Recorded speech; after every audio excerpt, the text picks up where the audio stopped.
So for me, the destruct of our community and how we treat each other, how we're destroying each other, tearing each other apart, I see personally in distraction. For me, I see that from my experience that we're and I'll give an example. Um, if someone in the community, like if a person of color in the community is doing something positive, there's a distraction of taking them away from what they're doing, right? So I see that as either uh, uh, tearing it down, like, well, why are you doing it this way? Like, for example, I have a juice business. So I heard one of the things that I came across a lot was side comments or people distracting me or offering distractions to do something different. And I found that for me personally, it was a tough situation or interesting situation to experience, because I thought that my people would be more constructive. They would be more about building up rather than distracting and telling me all the ways that it couldn't work. And it was distracting to me because, I had to look at it like, well, maybe is it that they're unaware of how this can work, like how to build a business can work? Is it something that is it a envy or jealousy thing? And I see that as part of the distraction too. If someone in our community, I sense that there's scarcity, like there's only one that can win. Like, when in actuality, like, yo, we all can win, especially if we're working together. So for me, checking in, distraction is the piece where I see is a big destruct in the is a big part of the destruct in the conversation. So that's a model. So again, and it could be something, however, whichever one of those you consider to be a big a part of the destruct. Open to comment. Anita? I feel like complexion and color is, it's hidden in plain sight. I think, because we're not really aware of how we present to other people, and how many times we're responded to in a way that completely takes into account something about who we are that we can't hide, that we can't change. And perhaps we internalize, or I internalized a lot of sort of blindness to the responses I was getting based upon the way that I looked. And so I'd internalize that, and it would make me feel like I couldn't do things, or there was something wrong with me, that had me working really hard, what I felt like was for a lot less. And I think that kind of sort of streams into the issue that Paul brought up, was that if we're feeling like, whether we consciously connect it to appearance or we've internalized it and don't want to like put it in the margins, that we really don't look the same as the majority of people who have power, that sort of feeds into it. And that, so we really feel as though we're beaten down. And from that place of lack, it can become hard for me, if I'm feeling like I'm in a place of lack, to genuinely feel supportive of somebody who's going out and doing something that maybe is new or exciting for them. Thank you, Anita, for that, man. Thank you. Yeah, thank you. Next person, or if there's a comment on what Anita said, or if you're ready to contribute, I have the destructed 3 areas in the chat. Or if you'd like me to bring the screen back up, please ask, and I'll do so. Any other comment on the destruct portion? Or if there's another piece that you see is contributing to the destruct. I just wanted to make a comment on the first slide in regards to the destruction that I see in my community every day. It's in multiple areas. And I think that a lot of professionals in the field that I'm in regards to psychology and sociology would agree. I think that the Black community is kind of in an abusive relationship with itself, if it makes any sense. I think that a lot of us suffer from what I understand as cognitive dissonance, which is the inconsistency between what people believe and how they actually behave. So kind of what you were saying, Paul, you have Black people in the community who realize that we only own a certain portion of the wealth in the country. So the best thing for us to possibly do was to create financial infrastructures for our future generations to benefit off of. Now, due to the fact that we all live in some type of economical bubble that would not allow us to participate in certain fields of financial institutions like other races, like Anita brought up, it is kind of, how could I say, it's not the normal to have the mindset of an entrepreneur when you're dealing with the people who have a history of enslavement in the country, right? So this is not the normal criteria of how we educate ourselves on a daily basis. So what I was taught when I was growing up is to go to school, go to college, get a degree, and go and work for somebody. And then as I'm growing older and what I see, that is not the financial solution based on reality and mathematics, based on what I see every day in regards to financial power. So when you bring up something like that, I think that the easiest thing in regards to our community to do is to function away from that, or is to try to convince you to come into our pool instead of actually utilizing our brain power to focus on one idea. And the reason I bring that up is because I think community is a big thing that we should discuss in this particular segment of the discussion, because how you break this word down in community is what I understand is a common unity. And in the Black community, I don't think that we have a common unity on anything. That's just my personal perspective. So until we get that, I think that we'll always run into the struggles of an individual trying to be an individual because we have a conscious collective on being one way.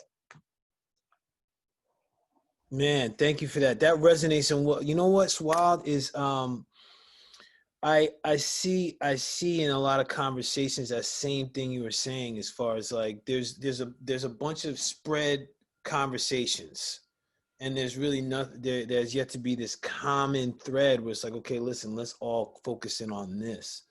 And I'm wondering like where that starts, right? Or it's like, how do we maintain that, like having the leadership and then moving forward, like, you know, King X, like these cats that, you know, in the civil rights movements that are lauded, like they stepped forward and they had a direction, and then everyone followed. So I'm curious, is that part of the Destruct too, having leadership in common unity? I have something I wanted to add. Yeah, Lachelle? Go ahead. Keaton, did you want to go, Keaton? Floor is all yours, girl. Take it away. Okay, I was going to say something about the distraction.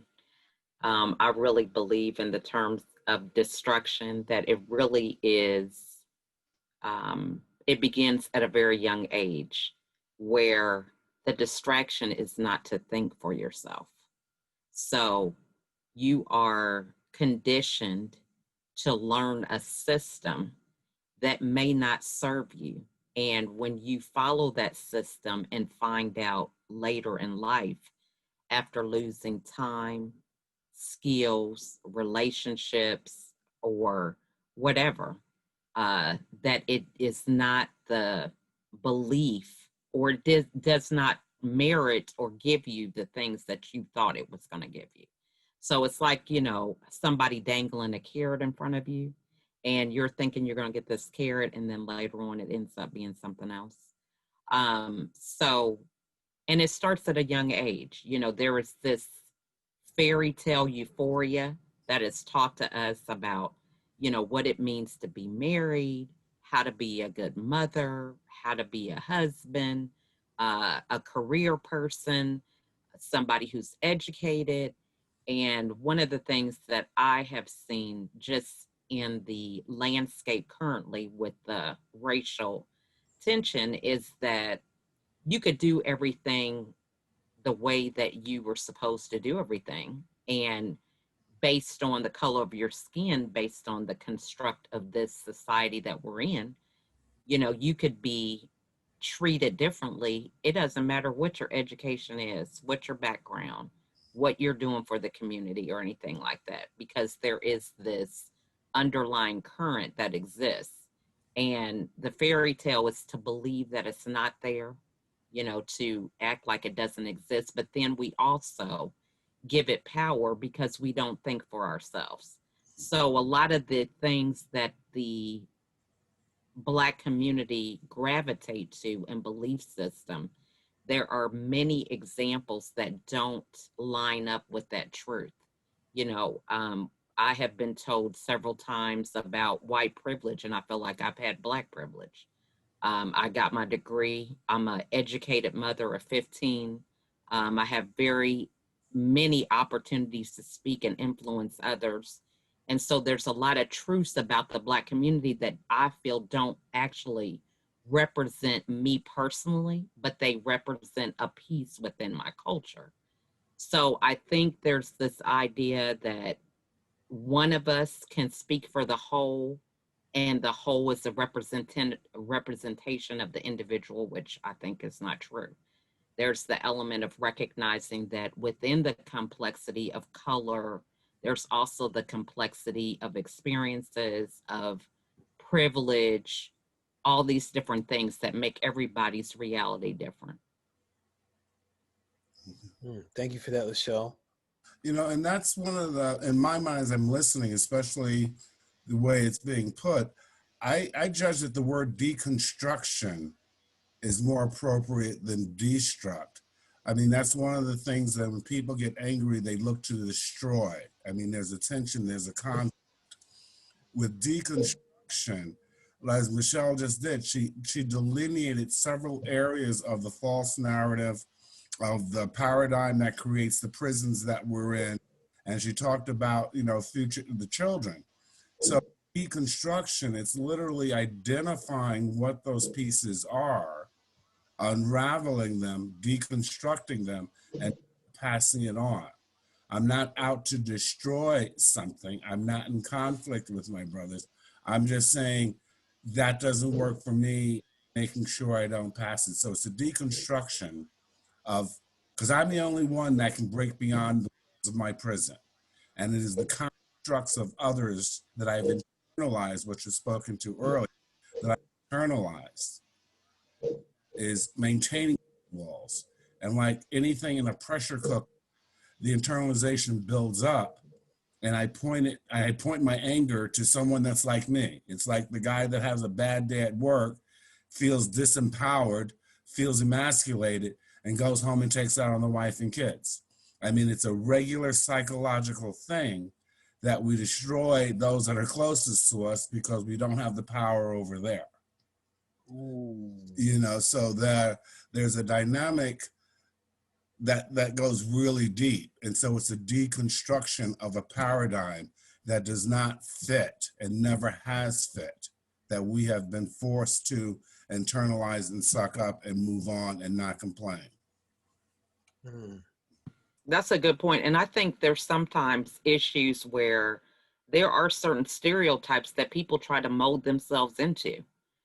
I had a conversation with a client before about, not liking fried chicken, but everybody thinks, oh, you're African American, you eat fried chicken, or watermelon, or some of these other things that are associated with a particular culture, or even the music you listen to, how you dress, how you talk, all these different things. So sometimes you have that element where you feel like, well, I'm in this culture, but in certain situations, you feel uncomfortable because you don't represent what people believe you should represent in certain spaces.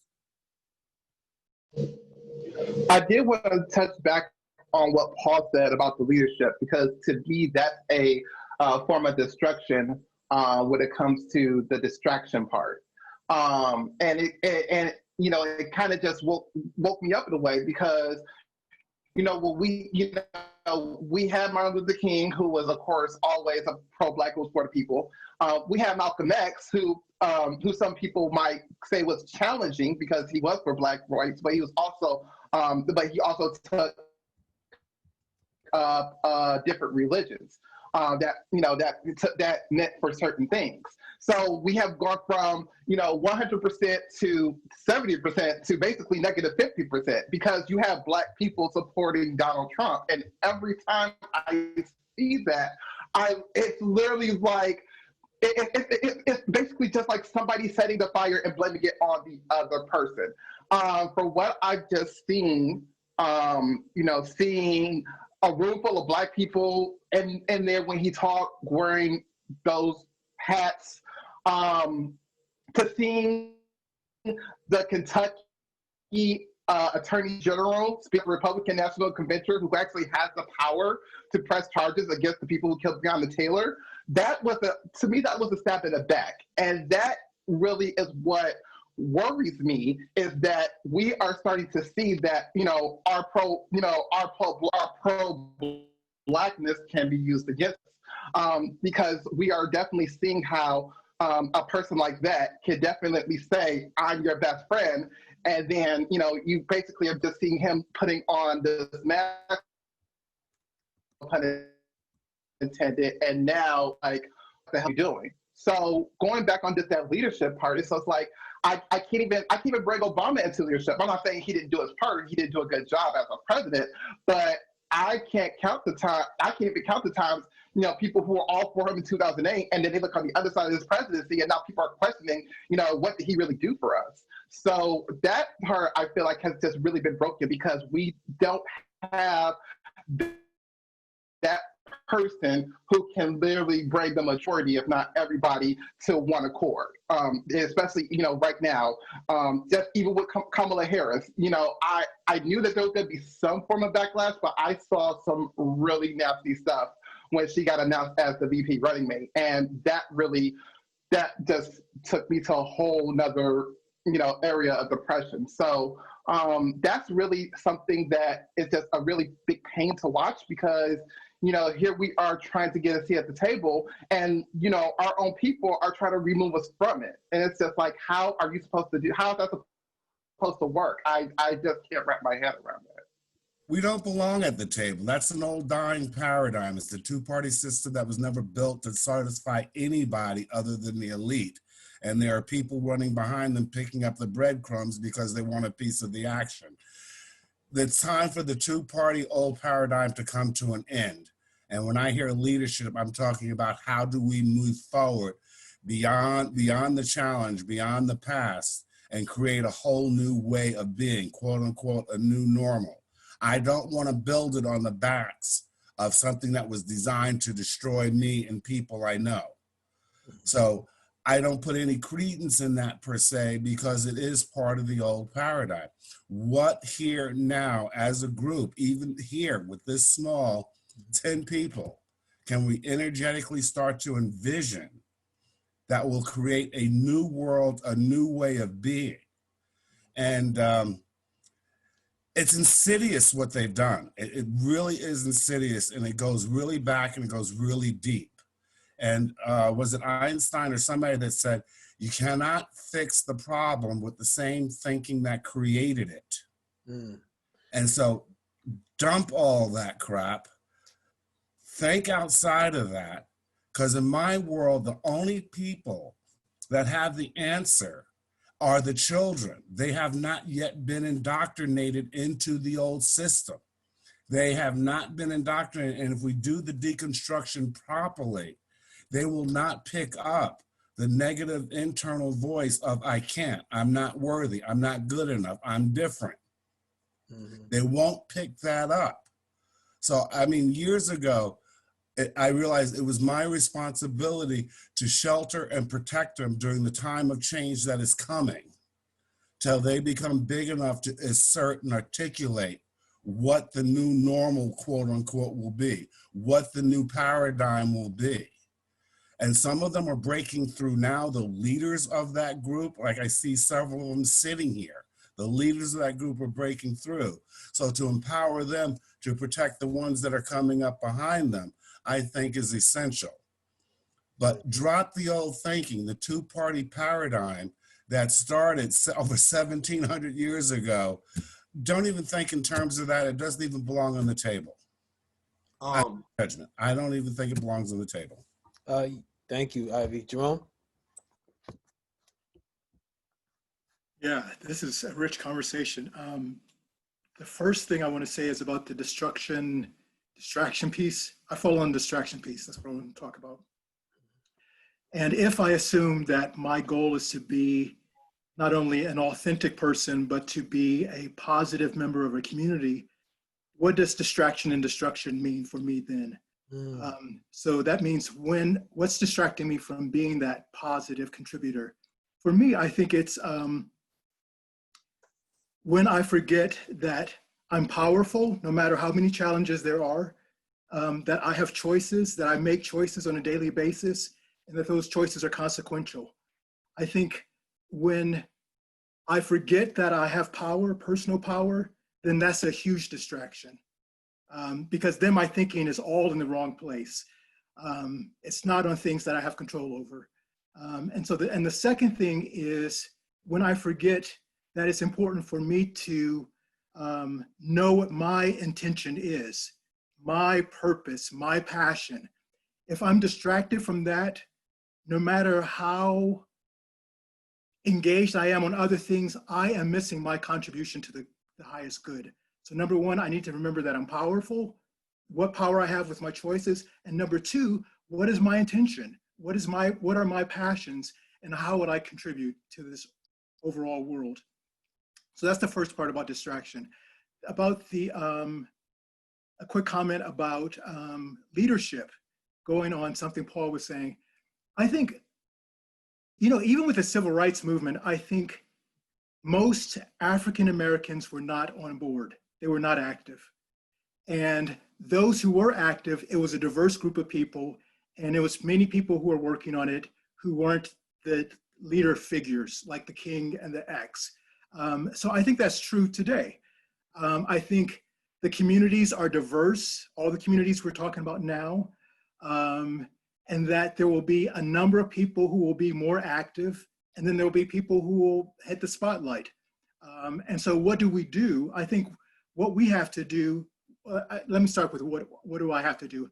I think of leadership as cooperation. That is, if I'm going to think of myself as a leader, one of many leaders, what do I need to do? I need to know that cooperation is important, that I can't do this on my own. I need to know that I take responsibility and just not critique. I'm good at critiquing, but I need to also take responsibility. Like if I see trash, in a neighborhood project, am I willing to pick up something? That's responsibility. And then there are people who are responsible for casting vision and purpose. I think a lot of that falls on our artists who show us who we are, and then reflect back to us what we could be possibly, otherwise. So that's what I would say. Blessings. Thank you for that, Jerome. Thank you, man. Hit on solid points there as far as the intention and also leadership. I want to bring in something that Valet had in her comments that's resonating with me, is looking at what's driving the destruction. And actually I was thinking as you wrote that, it goes back to what Ivy was saying, is it's like deconstructing what's driving all this, right? So I'm curious to know, like, what are some thoughts around what you think could be driving what's happening in the communities? And I think we touched on it a little bit. So I would just like to make a comment. I kind of just want to piggyback off of what Ivy was saying and what Atkins was saying as well. I just want to start with kind of what Ivy was saying, piggybacking off of using the proper term of deconstruction, because like you said, Paul, that kind of resonated with me as well. I think that we have to take into account, and I know that we don't want to talk about the ugly history that we've suffered in this country, but sometimes we have to do that job. So when we take slavery into account in our history, from the historical record, it started in 1619 in this country. And the Emancipation Proclamation was put into place in 1865, okay? So if we take that math, that's 246 years that we had to endure physical and psychological slavery. So now if you take the mathematical difference from 1865 to 2019, taking into consideration that 2020 is not over, that is only 154 years of emancipation.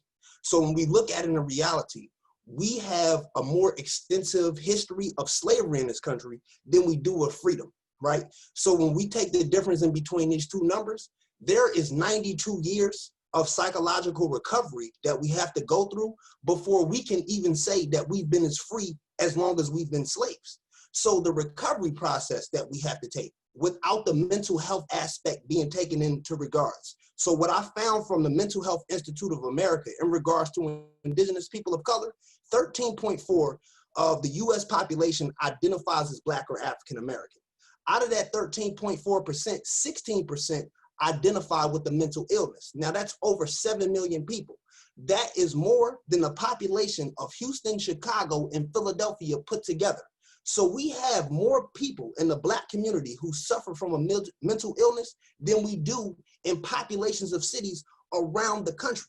So before we go anywhere in regards to education, finances, medical, and any fields of people of area activity, we have to take on the psychological aspect in the traumas that we've taken generationally before we start to move forward.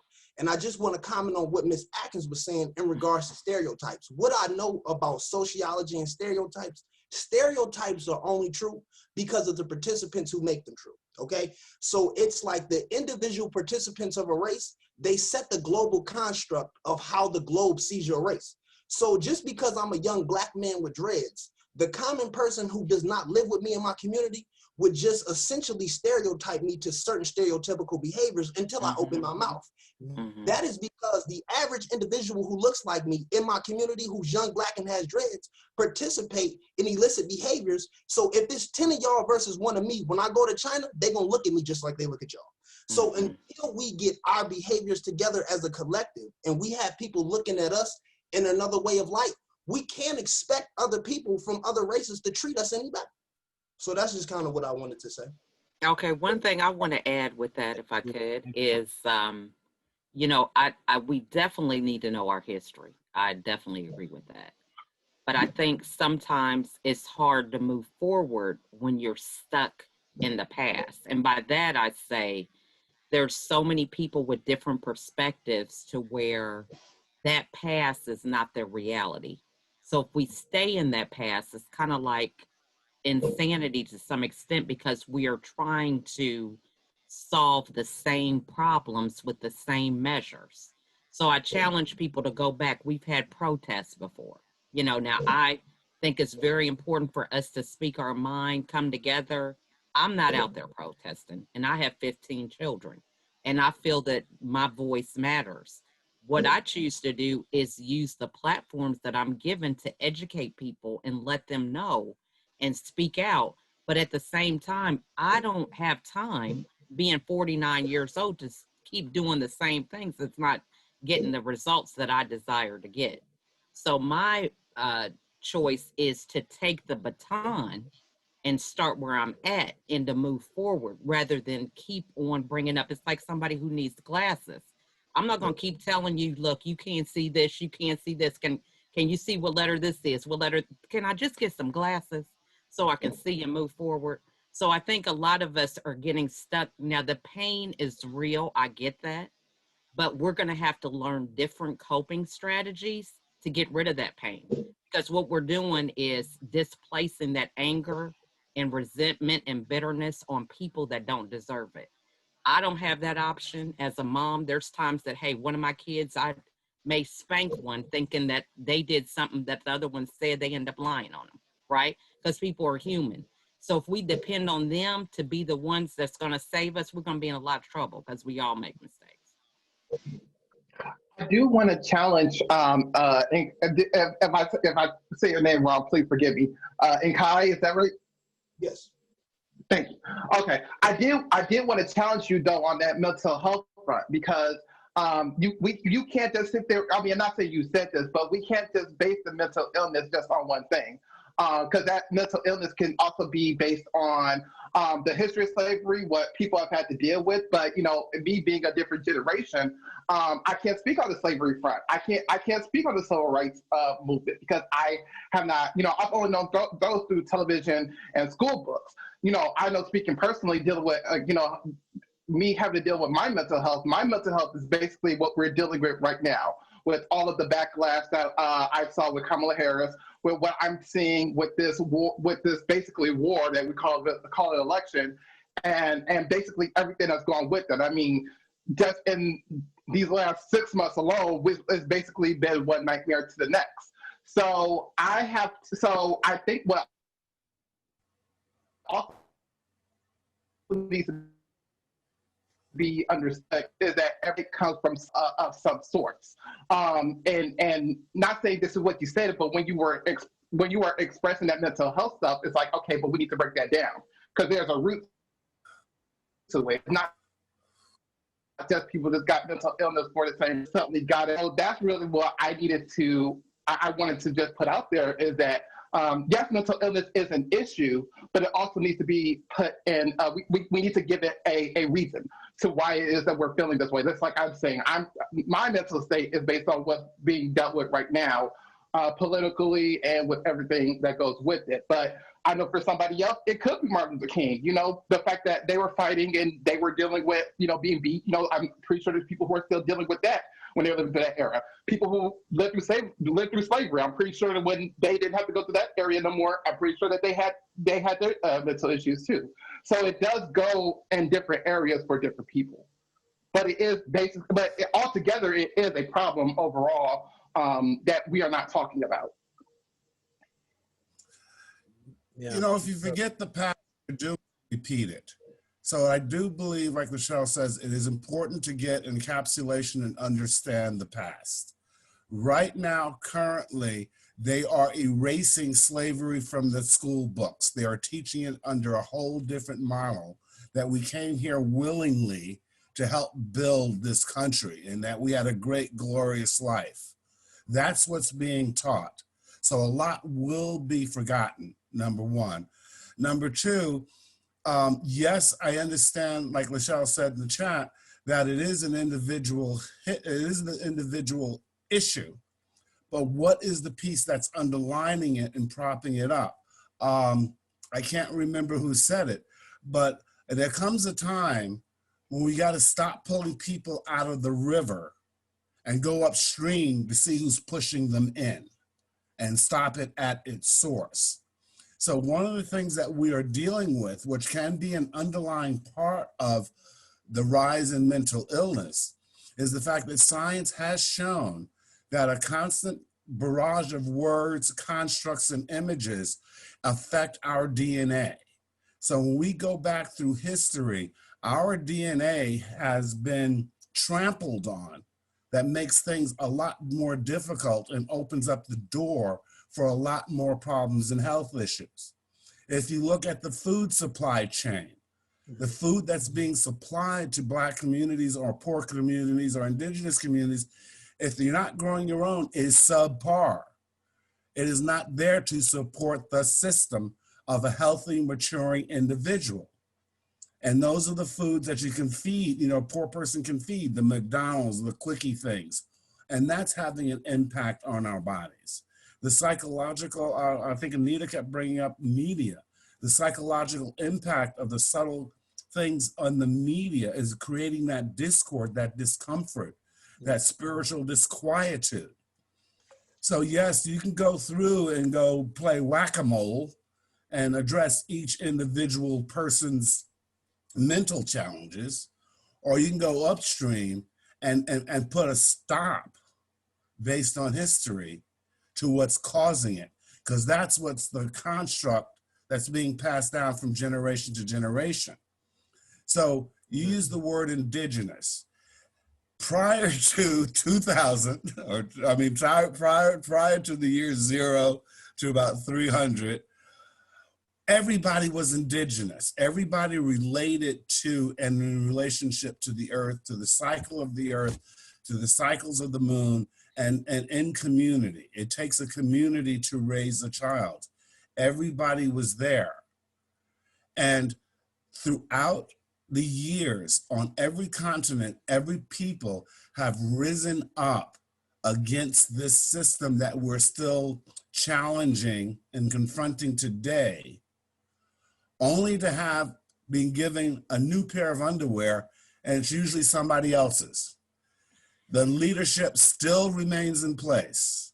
You're not getting clean underwear. They're just giving you the old ones over and over and over again, because we're not looking at the root cause that's propping it all up and the damage that it's done to us. And that's what's really difficult. Feeding children properly, having control over your food source. I live in a place where we grow food, a large farming community, and the whole routine. And I tell you, there's 2 stores. One is part of a chain and one is part of the local community. The food tastes entirely different.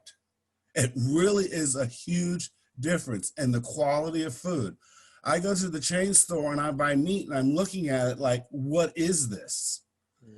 And then I walk across the street from something that's been slaughtered locally and I can identify it immediately and feel safe eating it. I'm on that marginal spot. I can't always afford to eat in a good store.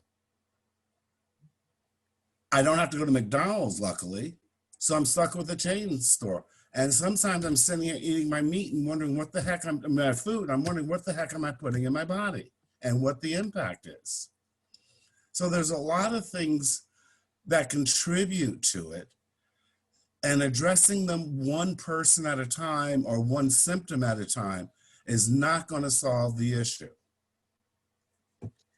I just want to add that I think that we have been conditioned to think that life is easy, and it's hard. Okay, being a parent is hard. There are opportunity costs to every decision. So we have been delivered this fairy tale that, hey, there are people that well-to-do that, they don't have it like we have it. They have privilege and all this, but with certain privileges, it's a result of your actions. It's a result of the things that you've done, the seeds that you've planted, the work that you've done behind the scenes that other people don't see. So you look at, I'll just say athletics, because a lot of us can relate and we can outwardly see the gifts that they have when they're on the basketball court or the football field. But it's a lot of behind the scenes work. It's a lot of missing out on parties. It's a lot of waking up early, doing the hard thing that's necessary in order for them to perform. That's just one example.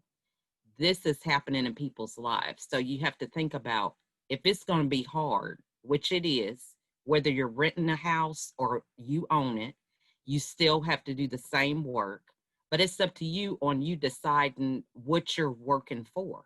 So the fallacy is that life is easy, and it's not easy. So I think we need to recognize that and just choose your hard. You can have it hard and be at the mercy of other people controlling that life for you, or you can say, hey, it's hard, and determine and choose what it is that you want for yourself and for generations that follow behind you. Ashay, thank you. I want to start moving this to the construct side, because I think we did a good job of what this first portion.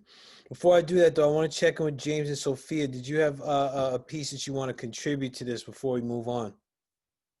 No, I'm just taking notes and listening and learning. Thank you. Blessing, Sophia.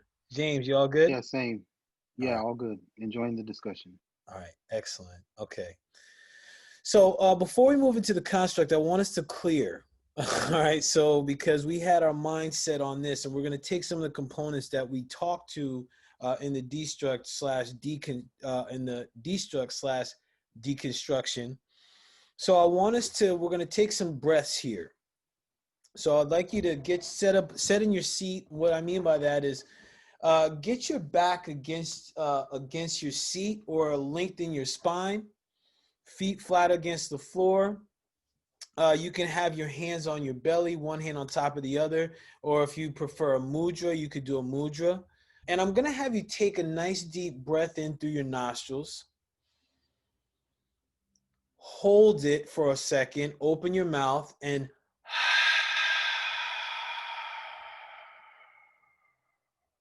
like you're fogging up a mirror at the back of your throat. 2 more breaths just like that. Inhale. And hold it, open the mouth.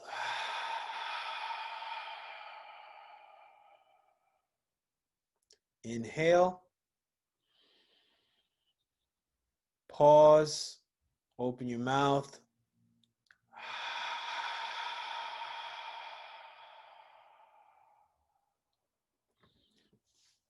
I want us to have this clearing breath, because as we speak about the construct now, I want this clearing to allow our words to really vibrate and resonate for creation, for a new way for us to be as people, and allow our words to carry in our current state, and for those that listen to the recording, for it to carry so new things can be done in our communities and within ourselves.